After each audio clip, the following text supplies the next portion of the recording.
আর এই ভোটের আবহাওয়াতেই প্রাকৃতিক আবহাওয়া তারা কি পূর্বাভাস থাকছে সেক্ষেত্রে যেমনটা হাওয়া অফিস বলছে যে কালবৈশাখীর সম্ভাবনা থাকছে।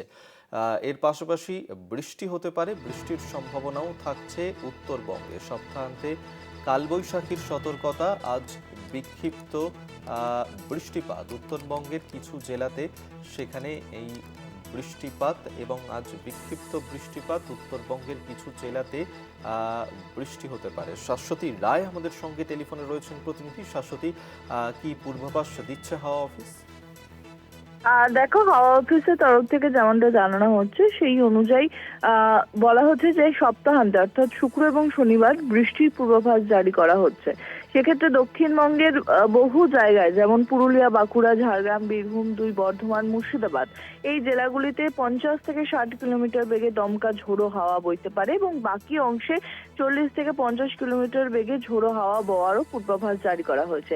বিগত দিনের বিগত দিনের যে পরিস্থিতি ছিল তা থেকে দেখা গেছে সর্বোচ্চ 72 কিলোমিটার প্রতি ঘন্টা বেগে ঝোড়ো হাওয়া বইছে শহর কলকাতার প্রথম কালবৈশাখীতে। অর্থাৎ প্রচুর পরিমাণে জলীয় বাষ্প এবং অনুকূল আবহাওয়া পরিস্থিতি থাকার কারণেই চৈত্রের প্রথম সপ্তাহতেই লাগাতার কালবৈশাখীর দাপট জারি রয়েছে বঙ্গে।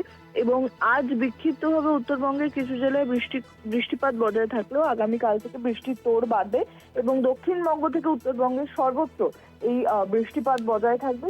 তার সঙ্গে বজ্র বিদ্যুৎ সহ বৃষ্টি, শিলাবৃষ্টি কোথাও কোথাও এবং এই কালবৈশাখী ঝড়ের দাপট প্রবল মাত্রায় থাকার পূর্বাভাস দিচ্ছে আলিপুর আবহাওয়া দপ্তর।